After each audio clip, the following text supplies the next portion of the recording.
Notre sujet de méditation a un titre qui ne vous étonnera pas, que vous connaissez bien, c'est l'obéissance. L'obéissance. Évidemment, dans une étude comme celle de l'obéissance, nous retrouverons forcément des éléments que nous avons trouvés ailleurs, dans d'autres études.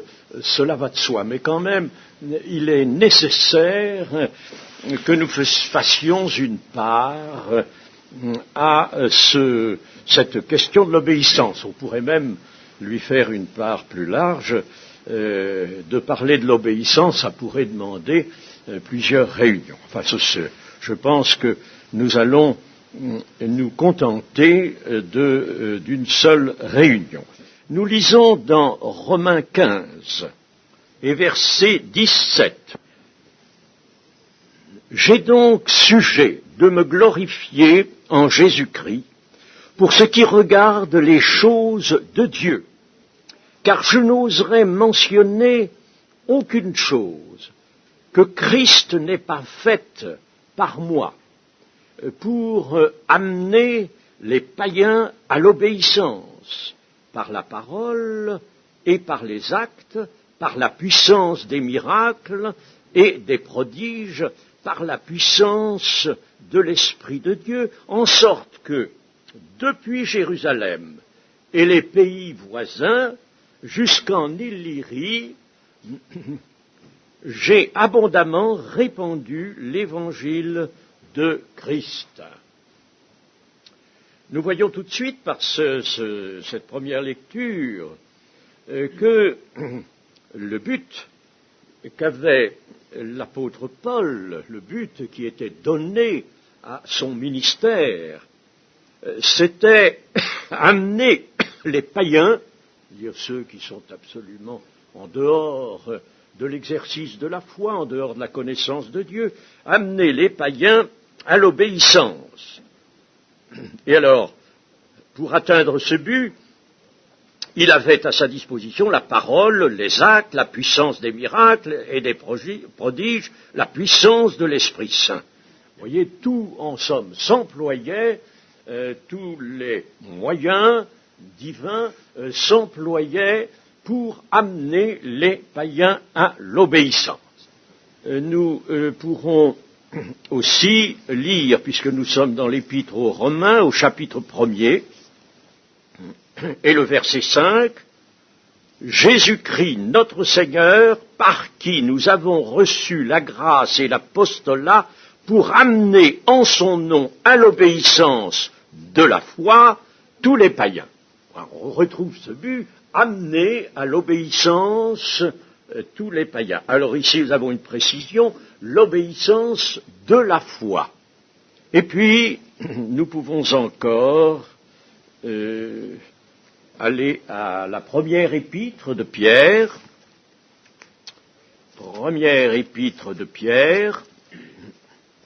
chapitre 1, verset 1.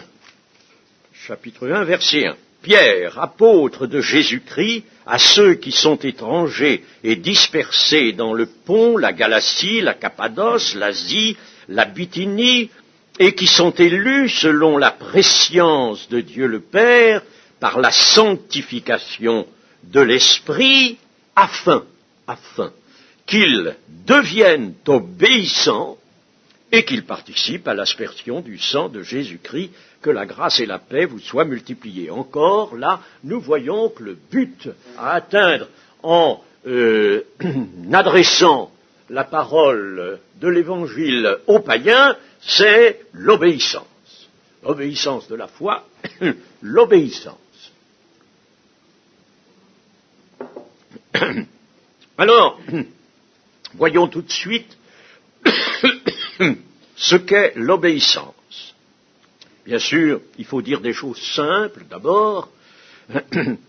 L'obéissance, c'est d'une façon générale la soumission à la volonté de quelqu'un, d'une part, la soumission à la volonté de quelqu'un, ou, d'autre part, la soumission a une nécessité reconnue, indispensable.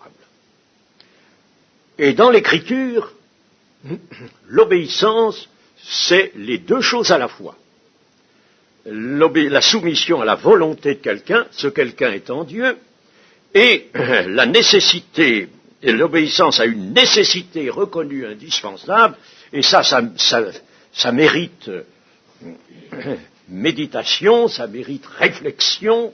L'obéissance à une nécessité reconnue indispensable, cette nécessité, c'est celle qui est liée à la vie véritable. À la vie véritable. Les hommes en ce moment naissent sur la terre et ils n'ont pas la vie au sens biblique du terme, au sens élevé du terme, ils sont même regardés comme morts, ils sont spirituellement morts, ils ne sont pas dans l'obéissance n'est pas dans l'homme. Quand on dit que l'homme est pécheur, qu'il naît avec sous le joug de cette puissance du péché, eh bien, cela veut dire qu'il n'a pas l'obéissance. Nous aurons l'occasion de voir, il ne connaît pas, il ne peut pas obéir. Ne demandez pas à quelqu'un, quel qu'il soit, si brave soit-il, comme on dit, ne lui demandez pas d'obéir à Dieu si il ne s'est pas approché, s'il n'a pas reçu la grâce, s'il ne s'est pas repenti. Ne lui demandez pas d'obéir, ça lui est impossible. Alors ça, j'ai déjà eu l'occasion d'insister, mais j'y reviens là-dessus, parce que c'est l'erreur que commettent bien des chrétiens. Ils sont en face de personnes nouvelles qui écoutent malgré tout, qui peut-être sont un peu intéressés, et puis tout de suite on va leur dire, mais il faut que vous fassiez ceci, mais il faut que vous fassiez cela, mais vous ne pouvez pas faire telle autre chose, parce que la parole de Dieu dit que, etc., etc., il y a un commandement, il y a ceci, il y a cela. Alors on les place devant la nécessité d'obéir, ce qu'ils ne peuvent pas faire. Et l'obéissance est donc l'aspect essentiel de la foi chrétienne. On peut même dire, puisque nous avons trouvé tout à l'heure l'expression l'obéissance de la foi, que l'obéissance est la pierre de touche de la foi vraie, la pierre de touche. C'est-à-dire que s'il n'y a pas l'obéissance, il n'y a pas d'attestation de la foi. La foi reste alors quelque chose de purement théorique. Donc l'obéissance de la foi, nous comprenons bien l'expression de Paul, amener les païens à l'obéissance de la foi, à cette obéissance qu'exige, que nécessite la foi que l'on prétend, comme dit Jacques dans son chapitre 2, eh bien toi, montre-moi ta foi sans les œuvres, moi je te montrerai la foi avec les œuvres, mais sache que la foi sans les œuvres est morte. Donc la foi sans l'attestation et l'obéissance n'est pas la foi, elle est une théorie, elle est une pensée, elle est une idée et c'est tout. D'ailleurs, dans la société d'une manière générale, ça ne peut pas manquer d'être ainsi, dans la société humaine d'une façon générale, l'obéissance est inévitable si l'on veut travailler et manger. On est obligé d'obéir. Si on veut obéir absolument à personne, je sais bien qu'actuellement on essaie d'échapper à toute obéissance, il y a même un esprit de révolte un peu partout, et comme bien des retraités l'ont dit, et je suis parmi eux, j'ai fait toute une carrière dans l'administration, eh bien avec d'autres retraités, je dis Dieu soit loué qu'aujourd'hui nous n'ayons plus à travailler et à commander un personnel, parce que c'est devenu extrêmement difficile. Ceux qui ont la charge de diriger quelque chose ne sont plus obéis, on ne veut plus leur obéir, et je ne sais pas comment ils se débrouillent, comment ils font. Moi, j'ai entendu au moment d'une grève qui date de quelques années, là, c'était sous le ministère de Chirac, sous le ministère, je veux dire, sous le gouvernement de Chirac, j'ai entendu les représentants de la SNCF dire nous sommes en grève non seulement pour une question de salaire, mais nous sommes en grève aussi parce que nous ne voulons plus être commandés. Oh, ils ne veulent plus être commandés. Alors qu'est-ce que ça va devenir la SNCF? Vous voyez, c'est une chose absolument stupide. On va vers l'anarchie. Si on n'obéit pas, on va vers l'anarchie. Dieu, naturellement, recommande l'obéissance sous différentes formes, et je dirais plutôt à différents niveaux, aux différents niveaux où elle peut se manifester. La parole de Dieu recommande l'obéissance aux enfants à l'égard de leurs parents. Éphésiens 6, chapitre 6, verset 1. L'obéissance des enfants à leurs parents. Et c'est une chose nécessaire. Elle recommande aussi l'obéissance des femmes à leur mari. Oh là là, qu'est-ce que je viens de dire? L'obéissance des femmes à leur mari. Hein, et nous savons que là, évidemment, il y a aussi un esprit de contestation. Hein, et puis, il faut dire qu'il y a aussi des cas où le mari est indigne. Et alors on se demande comment l'épouse, qui elle peut avoir un tout autre comportement, comment l'épouse peut obéir à un mari qui est ivrogne, par exemple, n'est-ce pas? Bon, mais enfin, ça, ce sont des cas exceptionnels. Cependant, la règle, l'Écriture l'énonce: femmes, obéissez à vos maris. Éphésiens chapitre 5, verset 22.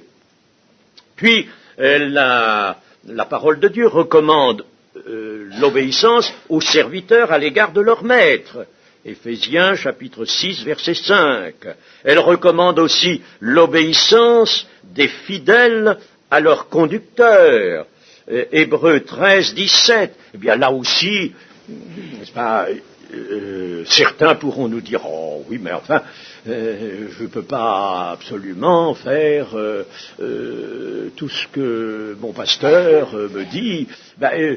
C'est vrai qu'il y a des cas où on ne peut pas ne pas admettre l'exception. C'est vrai, n'est-ce pas? Si le pasteur lui-même n'est pas obéissant, il est évident que cette recommandation d'obéissance des fidèles à leurs conducteurs se trouve stoppée, se trouve en échec. C'est évident. Alors, cela suppose l'obéissance des fidèles à leur conducteur, que le conducteur est lui-même très obéissant à toute la parole de Dieu. Et puis alors, ensuite, c'est pas fini, l'Écriture nous recommande aussi, de la part de Dieu, l'obéissance aux autorités, l'obéissance des citoyens aux autorités. Par exemple, 1 Pierre, chapitre 2, versets 13 à 17. Alors, le monde moderne ne veut plus de l'obéissance.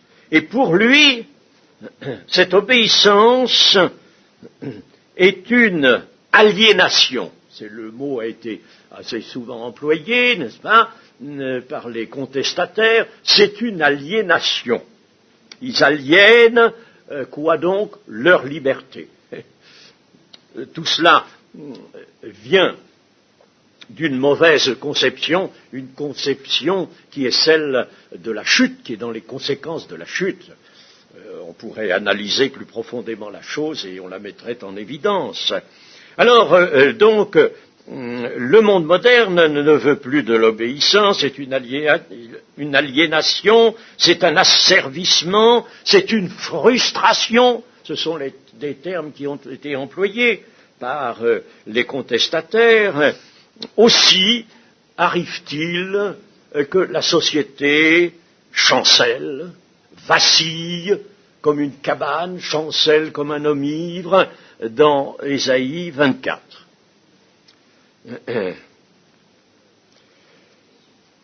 Alors, reprenons l'obéissance à Dieu.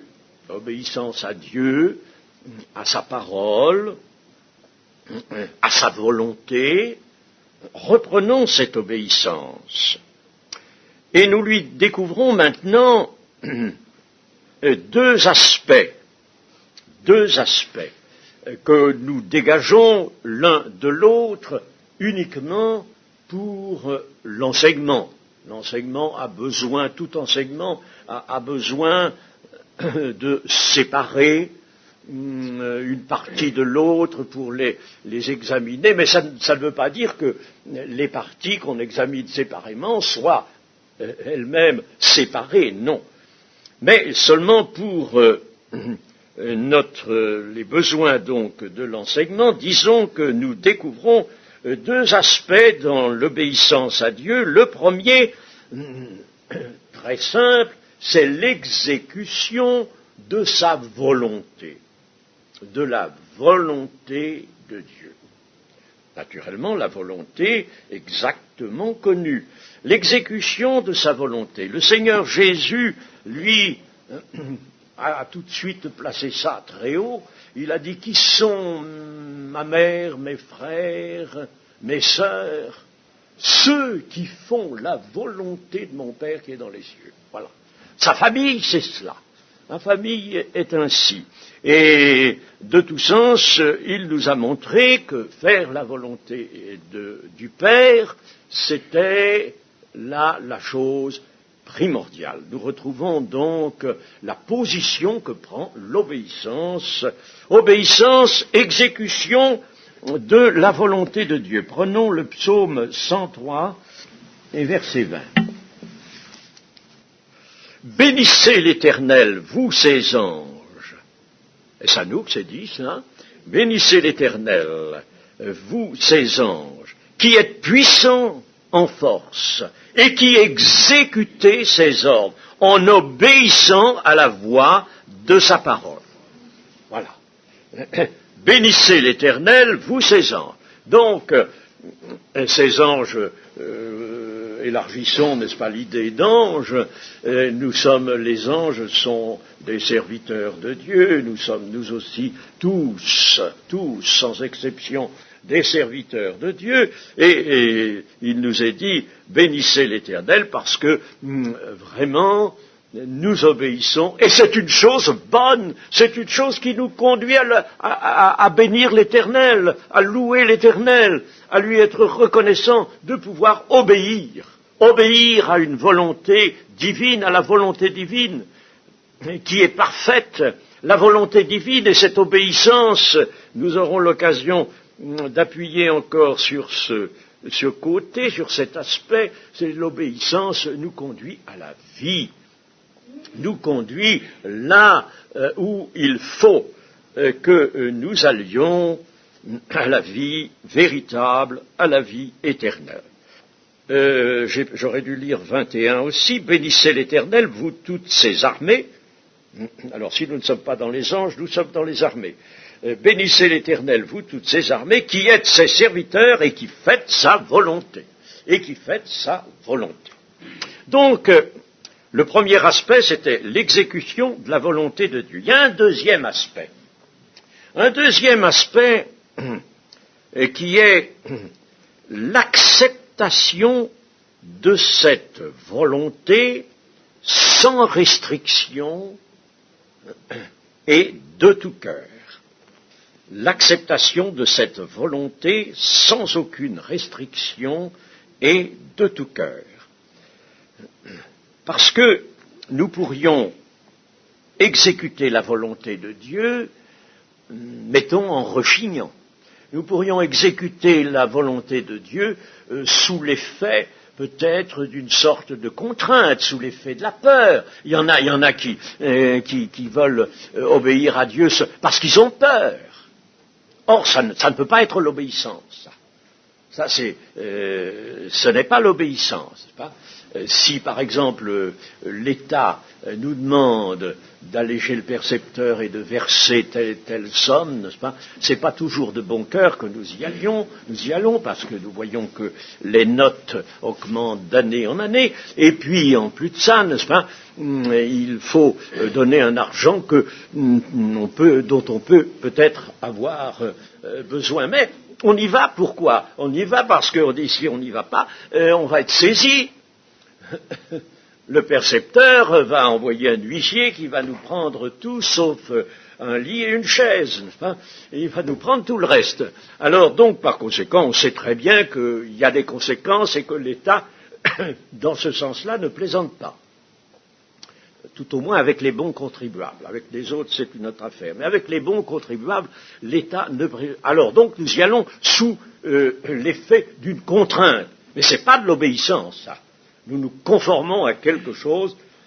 Alors, si nous sommes chrétiens, nous y allons avec bon cœur aussi, parce que nous savons qu'il faut payer l'impôt, il faut se soumettre aux autorités. Bon, mais je parlais du monde en général, n'est-ce pas, qui obéit aux exigences des autorités ou de l'État sous l'effet d'une contrainte. Eh bien, il ne peut pas en être ainsi à l'égard de Dieu. Donc, il faut qu'il y ait, pour que l'obéissance soit agréée de Dieu, je pourrais obéir matériellement à quelques commandements ou quelques paroles de Dieu, lui obéir matériellement et ne pas être dans l'obéissance si je n'avais pas en moi, dans mon cœur, une acceptation de la volonté de Dieu sans aucune restriction. Une acceptation, on peut dire, heureuse. Donc l'obéissance ne doit jamais être considérée comme une contrainte.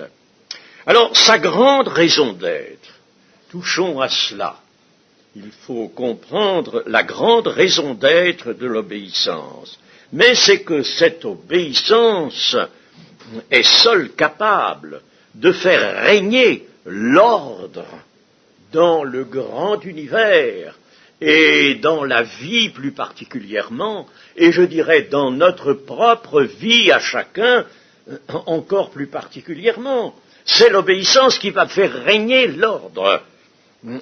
Pour en avoir une notion très exacte, imaginez que dans votre voiture automobile, mettons un organe quelconque, prêtons-lui la parole un peu, n'est-ce pas, disent par exemple les pistons des cylindres qui vont et viennent dans les cylindres, mais nous en avons assez de cette affaire-là, n'est-ce pas, de monter et de descendre constamment. Nous voudrions agir autrement. Ou alors l'allumage, je dirais, ça ne nous plaît pas comme ça, nous voudrions que ce soit autrement. La voiture automobile ne marcherait pas. C'est pour dire tout simplement que toute machine que l'homme construit est établie en obéissance, en respect des lois physiques, des lois chimiques, des lois de la matière, des lois qu'on ne peut pas changer, l'homme ne peut pas les changer, ces lois-là. Il a besoin d'une voiture automobile, il a besoin d'une machine quelconque, eh bien, il la construit en se soumettant aux lois de la matière, aux lois physiques, n'est-ce pas? Il est obligé, là. Et pour la vie, l'homme rejetterait les lois qui gouvernent la vie. Vous voyez, n'est-ce pas? Donc, il est mort. Il est mort. L'homme qui vient sur la terre et qui est nécessairement incapable d'obéir à Dieu, eh bien, il est mort, il ne peut pas être autrement, parce qu'il ne peut pas fonctionner comme la créature de Dieu telle qu'elle a été conçue, telle qu'elle doit être pour vivre éternellement, puisque Dieu n'a pas créé l'homme pour qu'il meure. Il n'a rien créé pour la mort. Il a tout créé pour la vie. Seulement, voilà, il faut obéir. Il faut obéir aux lois de la vie, aux lois de Dieu, comme pour construire une machine, nous obéissons aux lois que nous mettons en service. La création et tous ses éléments n'existent et ne subsistent qu'en étant soumis aux lois de la nature, aux lois de Dieu par conséquent. Alors, ça, est-ce que la Bible le dit? Eh bien, voyons ce qu'elle nous dit. Prenons Job 39, Job chapitre 39, Job chapitre 39 et versets 34 à 38. L'Éternel, s'adressant à Job, dit: celui qui dispute contre le Tout-Puissant est-il convaincu? Celui qui conteste avec Dieu a-t-il une réplique à faire? Job répondit à l'Éternel et dit: voici, je suis trop peu de choses, que te répliquerai-je? Je mets la main sur ma bouche, j'ai parlé une fois, je ne répondrai plus, 2 fois, je n'ajouterai rien. Vous voyez ici, n'est-ce pas, qu'on ne peut pas contester avec le Tout-Puissant. Contester avec Dieu, c'est contester avec, par conséquent, les lois de la vie. Bon, mais nous allons voir d'autres passages. Le psaume 119. Le psaume 119 et le verset 91, qui est très formel sur ce que je viens de vous dire, verset 91 du psaume 119. C'est d'après tes lois que tout subsiste aujourd'hui, car toutes choses te sont assujetties. Si ta loi n'eût fait mes délices, j'eusse alors péri dans ma misère.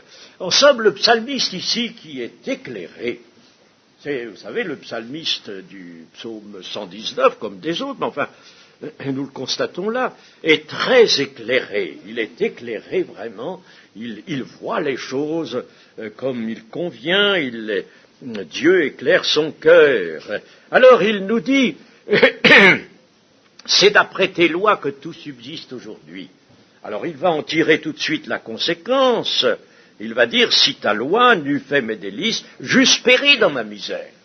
Si je n'avais pas adopté ta loi, si je n'avais pas été poussé à obéir à ta loi, mais j'aurais péri. C'est par la désobéissance aux lois de la vie, aux lois de Dieu, que l'on ne peut pas subsister. Alors là, il a généralisé, c'est d'après tes lois que tout, absolument tout subsiste. N'importe quel système, n'importe quel être vivant dans la nature, n'importe quoi, tout subsiste par les lois de Dieu. Prenons par exemple les lois qui régissent le mouvement des astres. Eh bien, ces lois-là, elles sont observées, et elles ne peuvent pas ne pas être observées, elles sont observées par des corps célestes qui n'ont pas, eux, de réflexion, qui ne peuvent pas s'insurger contre Dieu, qui ne peuvent pas contester, n'est-ce pas, et qui obéissent aux lois de Dieu. Tout subsiste par les lois de Dieu. Dans l'Apocalypse, la même chose, ce n'est pas la peine d'y aller, chapitre 4 et verset 11, là ce sont les anciens devant Dieu qui rappellent ceci, que tout demeure et subsiste par la volonté de Dieu, la volonté qui s'exprime en forme de loi. Donc, nous vivons dans un monde qui est organisé, et qui a des lois, et les hommes sont véritablement, comme dit Paul, insensés et méchants de ne pas reconnaître ça. On se dit savant, et en réalité, on est un grand ignorant, même si on a fait beaucoup d'études, on est un grand ignorant si on ne veut pas reconnaître que tout dans l'univers est soutenu, régi et subsiste par l'effet des lois. Alors l'homme qui a rejeté les lois de la vie, puisqu'il n'est pas dans l'obéissance, puisqu'il ne veut pas d'obéissance, cet homme-là doit mourir. C'est ce que Dieu avait dit à Adam et Ève dans le jardin, vous ne mangerez pas du fruit de cet arbre, car si vous en mangez, vous mourrez. Si vous en mangez, vous désobéissez. Voilà une seule obéissance que je vous donne, une seule. C'était l'épreuve de l'homme, une seule obéissance. Si vous restez en cette obéissance, rien ne changera. Vous avez été créés pour vivre. Mais si vous mangez de ce fruit, et vous, par conséquent, vous manifestez un cœur désobéissant, une main désobéissante, vous mourrez, vous périrez, vous ne pouvez pas vivre. C'est simple, c'est excessivement simple, mais il faut le savoir, nous, chrétiens, il faut que nous le sachions. Quand nous commettons un péché qui est une transgression, une désobéissance, eh bien, nous sortons des lois de Dieu. C'est pourquoi il faut, étant chrétien, bien vite se repentir, aller se repentir et demander au Seigneur de nous pardonner. Pas de vie possible, aucune vie n'est possible dans le désordre.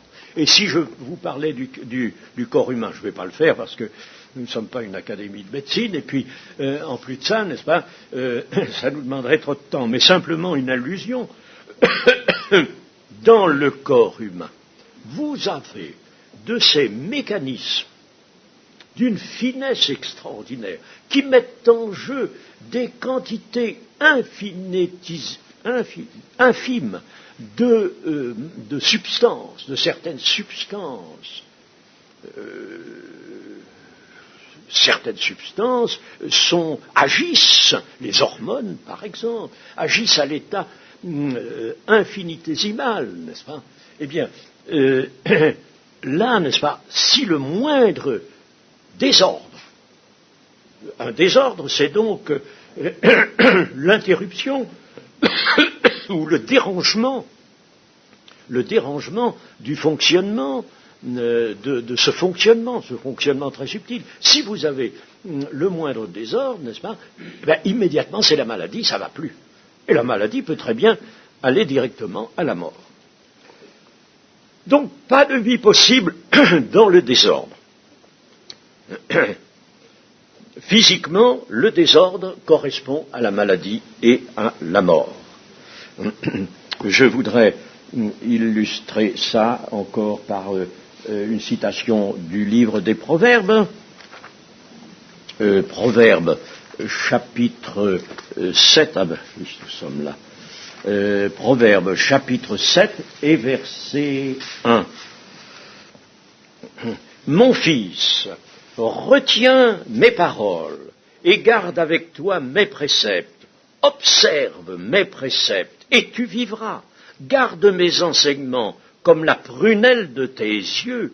Lis-les sur tes doigts, écris-les sur les tables de ton cœur. Dis à la sagesse, tu es ma sœur. Et appelle l'intelligence ton amie, pour qu'elle te préserve de la femme étrangère, de l'étrangère qui emploie des paroles doucereuses. Voyons dans la femme étrangère, n'est-ce pas, toute séduction, tout ce qui est séduction. Vous voyez, retiens mes paroles, garde avec toi mes préceptes, observe mes préceptes et tu vivras. Mais si tu ne les observes pas, tu ne pourras pas vivre.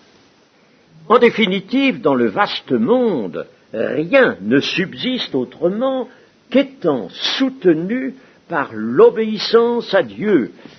Vous avez deux passages, un dans les Colossiens, je le laisse, mais un autre dans les Hébreux, au chapitre 1 et au verset 3, que je vous lis.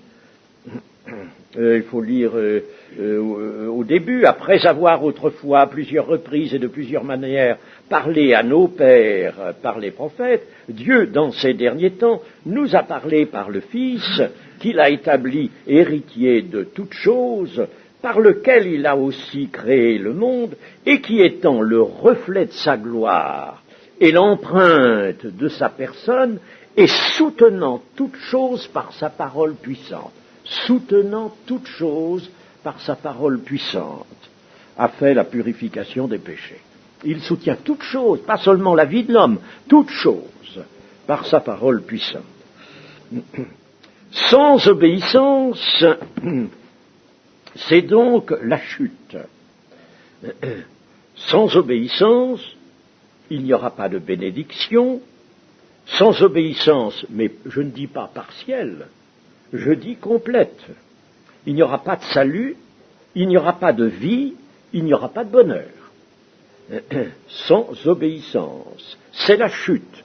La chute de l'homme, c'est cela. La chute de l'homme vient de ce qu'il s'est départi de l'obéissance à Dieu. Et puis alors, deuxième chose, nous l'avons dit, pas d'obéissance, donc pas de foi. J'ai eu l'occasion de le dire à certains, n'est-ce pas? Oh, moi, oui, je crois, j'ai la foi, etc. Oui, mais regarde ce que tu fais. Tu fais à la vue de tout le monde, tu fais des choses qui ne vont pas, et tu dis que tu es un croyant, que tu es un homme de foi, n'est-ce pas? Eh bien, ça ne va pas, ta foi. Ta foi, on ne peut pas l'accepter, on ne peut pas l'admettre, c'est pas possible. Rien, absolument rien, ne peut remplacer l'obéissance. Je veux dire par là que, par exemple, le culte extérieur, le culte que nous manifestons en nous réunissant, en priant ensemble, en chantant, en faisant la Sainte Seine, bon, ce culte qui doit être agréable à Dieu, s'il est rendu dans les conditions d'obéissance nécessaires, eh bien, le culte extérieur, les chants, et particulièrement les chants animés actuellement. Hein, animés, quand je dis animés, le mot est bien faible. Hein, ces chants volubiles, là, n'est-ce pas, avec applaudissements, on se lève, on a toujours les bras en l'air. J'ai rien contre ça. Il y a des gens, des chrétiens qui aiment bien lever le bras, un bras ou l'autre, ou les deux à la fois. Bon, ça va bien un moment, mais on va pas toujours être comme ça. Dieu ne nous demande pas ça, n'est-ce pas? Et puis alors, là, n'est-ce pas, on fait ça soulevé par un certain enthousiasme, disons un engouement. Alors on chante les chants qui va bien, puis alors les 7 tambours, n'est-ce pas, je n'ai pas besoin de vous les dire, ils sont là en pleine activité. Et alors là, on s'imaginerait qu'avec ça, Dieu sera satisfait, que ce sera là quelque chose qui manifestera l'obéissance à Dieu. Mais pas du tout, pas du tout. Les protestations de foi, la prière même, il y a des formes de prière qui sont en dehors de l'obéissance. Alors, rien ne peut remplacer l'obéissance. Il faut, je parais là prononcer, dire en somme une lapalissade, mais pourtant, il faut le dire, rien, parce que nous sommes sous l'effet d'une séduction. Attention, nous sommes sous l'effet d'une séduction dont nous avons à nous garder. Et l'ennemi veut nous faire croire que, avec pas mal de bruit, avec du mouvement, en étant debout, en dansant même, en applaudissant, en faisant toutes ces choses, n'est-ce pas, et puis en faisant des petites prières rapides là sur la tête des uns et des autres, que tout va bien et qu'on est dans l'obéissance, c'est une séduction. Peut-être on n'y pense pas, on n'a pas réfléchi à ça, et on croit être dans l'obéissance, c'est faux. J'aimerais vous lire, par exemple, dans le livre d'Ésaïe, au chapitre 1er du livre d'Ésaïe, et au verset 10, chapitre 1er, verset 10. Écoutez la parole de l'Éternel, chef de Sodome. Chef de Sodome, c'est pas réellement à Sodome que Ésaïe s'adresse, mais c'est un qualificatif qu'il prend pour, en somme, adresser une injonction à certains qui se laissent séduire. Chef de Sodome. Écoutez la parole, chef de Sodome. Prête l'oreille à la loi de notre Dieu, peuple de Gomorrhe. Qu'ai-je à faire de la multitude de vos sacrifices, dit l'Éternel? Je suis rassasié des holocaustes de béliers et de la graisse des veaux. Je ne prends point plaisir au sang des taureaux, des brebis et des boucs. Quand vous venez vous présenter devant moi, qui vous demande de souiller mes parvis? Cessez d'apporter de vaines offrandes. J'ai en horreur l'encens, les nouvelles lunes, les sabbats, les assemblées. Je ne puis voir le crime s'associer aux solennités. Mon âme hait vos nouvelles lunes et vos fêtes. Elles me sont à charge. Je suis las de les supporter. Quand vous étendez vos mains, je détourne de vous mes yeux. Quand vous multipliez les prières, je n'écoute pas. Vos mains sont pleines de sang. Lavez-vous, purifiez-vous, etc. Gage qui n'est pas du tout surpassé ou dépassé, est un langage qui nous parvient. Voilà ce qu'est Dieu. Je détourne mon regard. Et j'ai pensé cela quelquefois dans certaines réunions et même dans certains cultes. Quand je voyais ce brouhaha, on se levait même, on circulait, on allait, n'est-ce pas, il y avait du mouvement. Je me dis, mais là-haut, que fait Dieu? Ne détourne-t-il pas son regard d'une pareille chose? Une pareille chose qui était scandaleuse. Scandaleuse parce que c'était le mouvement de la chair, c'était l'engouement de la chair qui se manifestait, et non pas l'esprit. Alors, vous voyez comme c'est subtil tout de même, enfin, l'obéissance doit évidemment exclure le facteur séduction. Il y a un équilibre entre un équilibre, disons, des rapports entre Dieu et l'homme, un équilibre. J'aimerais faire appel au psaume 33. Vous savez que pour étudier la parole, il ne faut pas avoir peur de tourner les pages. Parce que nous appuyons tout, il faut tout appuyer sur la parole. La parole de Dieu, c'est elle qui est la vérité, c'est elle qui est la règle. Alors je prends le 33, le psaume 33, verset 8. Que toute la terre craigne l'Éternel, que tous les habitants du monde tremblent devant lui, car il dit, et la chose arrive, il ordonne, et elle existe. N'oublions pas que la parole de Dieu est opérante. Dieu ne parle pas en vain, lui. Il ne parle pas pour ne rien dire. Il ne parle pas de choses approximatives. Il parle la vérité. Jésus n'a parlé que la vérité. Jésus a parlé la vérité. Amen, amen. En vérité, je vous le dis. Et par conséquent, Dieu, lui, quand il parle, la chose qu'il ordonne, qu'il dit, arrive. Et vous savez, ça aussi, je vous invite à le méditer. Il ne faut pas voir simplement la création de Dieu, n'est-ce pas? Qu'il y ait là un cèdre, bon, et puis un cèdre apparaît, Dieu crée un cèdre. Bon, ça c'est vrai, n'est-ce pas? Mais la parole que nous venons de lire ne s'arrête pas seulement à des grands faits de la création. En réalité, quand Dieu parle, Dieu nous parle à travers sa parole, Dieu nous parle, parle à notre cœur, n'est-ce pas? Eh bien, quand Dieu nous parle, ce qu'il dit, la chose arrive. Alors, si nous ne nous plaçons pas dans l'obéissance à cette chose, n'est-ce pas?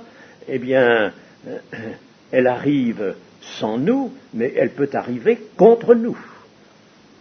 Elle peut arriver contre nous. Dieu parle, il a créé ses auditeurs. Dieu s'est donné des auditeurs. il a parlé, il parle à la matière, il parle aux astres, mais il parle aussi à des auditeurs, l'homme notamment. Et nous voyons dans l'Écriture plus d'une fois l'injonction « écoutez, écoutez, écoutez ». Il ne faut pas trop vite passer là-dessus. C'est un appel de Dieu qui nous dit « écoutez, écoutez ce qui va, ce que je vais dire, écoutez ». Il y a aussi « écoutez ma voix ». Écoutez ma voix et je serai votre Dieu. Dans Jérémie 7, 23. Écoutez, a dit le Seigneur Jésus, et comprenez. Et comprenez. Matthieu 15, verset 10. Alors, évidemment, en pensant toujours à l'obéissance, nous pourrons nous arrêter à l'objection que d'aucuns ne feraient, surtout peut-être des non-chrétiens, je pense, mais enfin quelquefois même des chrétiens, nous disant, mais l'obéissance, alors c'est pas la liberté, ça. S'il faut obéir, on n'est pas libre de faire ce qu'on veut. Alors là, n'est-ce pas, la question est vite résolue dans l'Écriture. Dieu, dans le Nouveau Testament, le Seigneur nous a rendu, je dis bien rendu à la liberté. Prenons Galates chapitre 5, Galates chapitre 5 et verset 1, et nous avons ceci, chapitre 5, verset 1er. C'est pour la liberté que Christ nous a affranchis. C'est pour la liberté. Demeurez donc fermes et ne vous laissez pas mettre de nouveau sous le joug de la servitude. Ah, vous avez là donc quelque chose d'intelligent à faire. Ne vous laissez pas mettre sous le joug. Il va falloir distinguer entre ce qui est bon et ce qui ne l'est pas. Ce qui peut convenir à quelqu'un de libre et qui va entrer dans le champ de l'obéissance, et distinguer d'avec ce qui serait un joug de servitude. Donc, vous voyez que l'homme est libre, et puis dans 1 Corinthiens, 2 fois, l'apôtre Paul dit « tout est permis ». Et ça c'est la grande règle, une grande règle qui apparaît dans l'Alliance nouvelle. Nous ne sommes plus sous la loi. Dans l'Alliance nouvelle, donc ce n'est pas la loi qui va nous gouverner, la loi écrite, la loi exprimée, la loi du régime de Moïse. Non, ce n'est pas cela qui va. Mais nous ne sommes plus sous la loi, nous sommes sous la grâce. Nous sommes régis par la grâce. Étant régis par la grâce, ayant en nous la grâce de Dieu, ayant en nous l'Esprit du Seigneur, n'est-ce pas, nous allons savoir ce qu'il faut faire, car Paul dit tout est permis, mais tout ne convient pas. Le terme ne convient pas se trouve dans la Tob, et il est bien situé là. Tout est permis, mais tout ne convient pas. À vous donc de savoir ce qui convient ou ce qui ne convient pas. Comment allez-vous le savoir? Par le discernement, qui nous est si largement enseigné dans les Philippiens, dans les Romains, et même dans la parole du Maître, dans la parole même de Jésus, le discernement des choses les meilleures, discernement pour connaître la volonté de Dieu, il faut du discernement. Donc, c'est avec discernement, mais un discernement qui est apporté par grâce, qui est apporté par l'Esprit de Dieu. Donc, l'obéissance, nous arrivons à ceci, c'est que l'obéissance, quoique indispensable, absolument indispensable, nous l'avons dit, l'obéissance est libre et doit être libre. L'homme doit juger. Paul dit aussi, nous ne sommes jugés par personne, mais nous jugeons de tout. Nous jugeons de tout. Et nous avons la pensée de Christ. Voilà le bon discernement. Jésus, le Seigneur Jésus, lui-même, naturellement, a été obéissant à son Père, et on peut dire que l'obéissance fut la loi de sa vie sur la terre.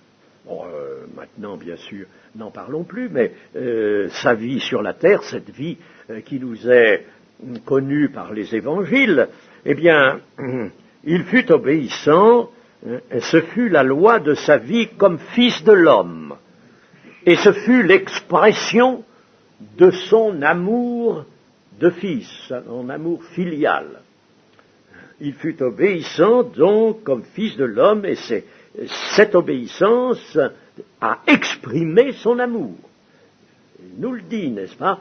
C'est parce qu'il aime le Père, parce que le Père l'aime, qu'il fait tout ce que le Père veut. Je ne suis pas venu faire ma volonté, mais la volonté de celui qui m'a envoyé. Et alors, chose magnifique, c'est que l'Épître aux Hébreux, chapitre 5, je ne vais pas m'y arrêter cette fois-ci, on l'a déjà vu, chapitre 5, versets 7 à 9, là nous voyons que par des cris, par des prières, des supplications, Christ a appris l'obéissance bien qu'il fût fils. C'est curieux, le Fils de Dieu vient parmi les hommes pécheurs, les hommes de la chute, il vient apprendre quelque chose.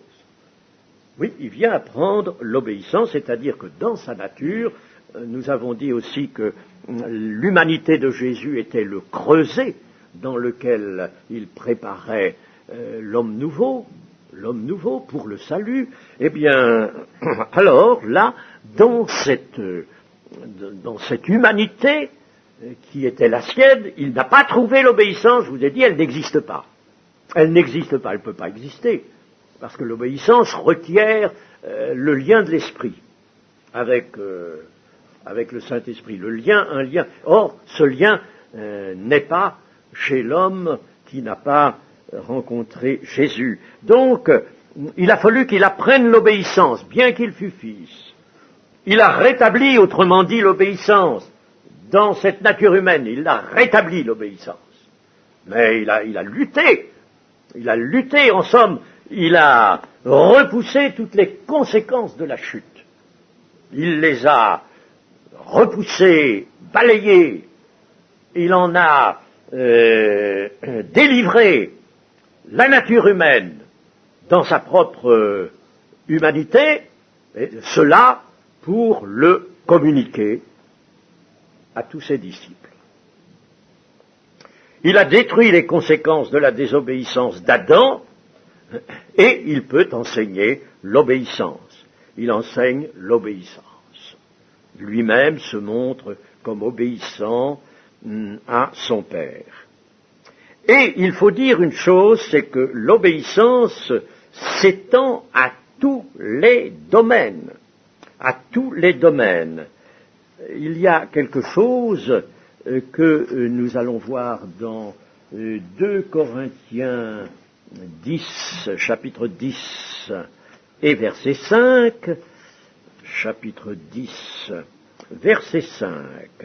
Nous renversons les raisonnements et toute hauteur qui s'élève contre la connaissance de Dieu et nous amenons toute pensée captive à l'obéissance de Christ.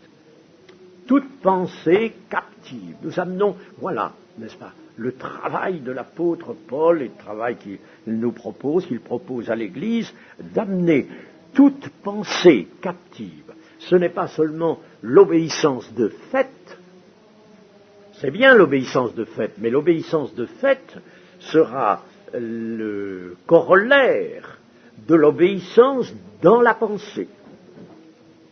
L'obéissance, toute pensée captive à l'obéissance de Christ. Il faut donc un cœur bien disposé, il faut un cœur dévoué, il faut un cœur intelligent, un cœur intelligent. Dans le livre des Proverbes, il nous est proposé cela, chapitre 14, verset 33, un cœur intelligent. David, lui, le roi David, savait gouverner le peuple avec des mains intelligentes. Qu'est-ce que c'est que ça, qu'un cœur intelligent, que des mains intelligentes? Ce sont des mains, autrement dit des actions, ou un cœur, ce sont des pensées qui ont su retrouver le terrain de l'obéissance, qui sont vraiment acquis à l'obéissance pleinement. Et alors, c'est ça l'intelligence. La véritable intelligence, c'est cela. Alors, nous arrivons maintenant à notre conclusion. Il y a bien des choses qui seraient à dire encore, mais je pense que c'est suffisant. Disons que l'obéissance n'est pas quelque chose de mécanique. Sa source réside dans les pensées du cœur, toute pensée captive. Toute pensée captive pour l'obéissance, captive à l'obéissance de Christ. Notez que Dieu mène une action éducative parmi les hommes, parmi l'Église. L'Église, c'est son école. C'est l'école de Dieu. Il mène une action éducative. Depuis les lendemains de la chute, Dieu, par un patient effort, a tendu vers ce but réapprendre à l'homme à obéir et lui redonner le moyen d'obéir. Lui réapprendre à obéir et lui donner le moyen d'obéir. Je pourrais vous montrer cela dans le Deutéronome. Le Deutéronome au chapitre 8, verset 1. Vous observerez et vous mettrez en pratique tous les commandements que je vous prescris aujourd'hui, afin que vous viviez, que vous multipliiez et que vous entriez en possession du pays que l'Éternel a juré de donner à vos pères. Souviens-toi de tout le chemin que l'Éternel ton Dieu t'a fait faire pendant ces 40 années dans le désert, afin de t'humilier et de t'éprouver, pour savoir quelles étaient les dispositions de ton cœur, et si tu garderais ou non ces commandements. Il t'a humilié, il t'a fait souffrir de la faim, il t'a nourri de la manne que tu ne connaissais pas et que n'avaient pas connu tes pères, afin de t'apprendre, n'est-ce pas une action éducative, ça? Afin de t'apprendre que l'homme ne vit pas de pain seulement, mais que l'homme vit de tout ce qui sort de la bouche de l'Éternel. Vous voyez, c'est Dieu, depuis toujours, mène une action éducative.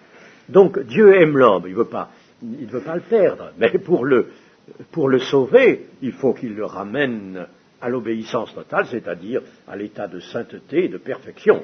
Nous aurons l'occasion de reparler de cela, état de perfection et de sainteté. Mais s'il n'y a pas l'obéissance, l'état de sainteté ne peut pas être atteint.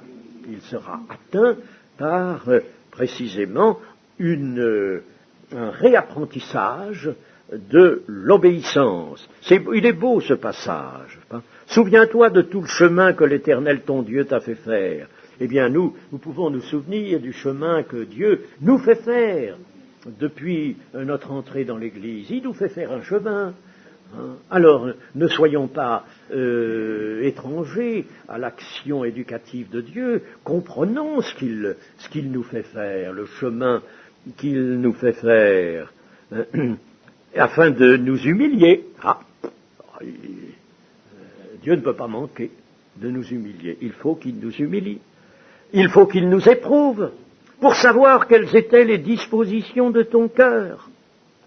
Comment Dieu ne les voit-il pas? Ils sondent les cœurs et les reins. Oui, Dieu les voit, les dispositions des cœurs. Mais il ne veut pas les voir à l'état latent.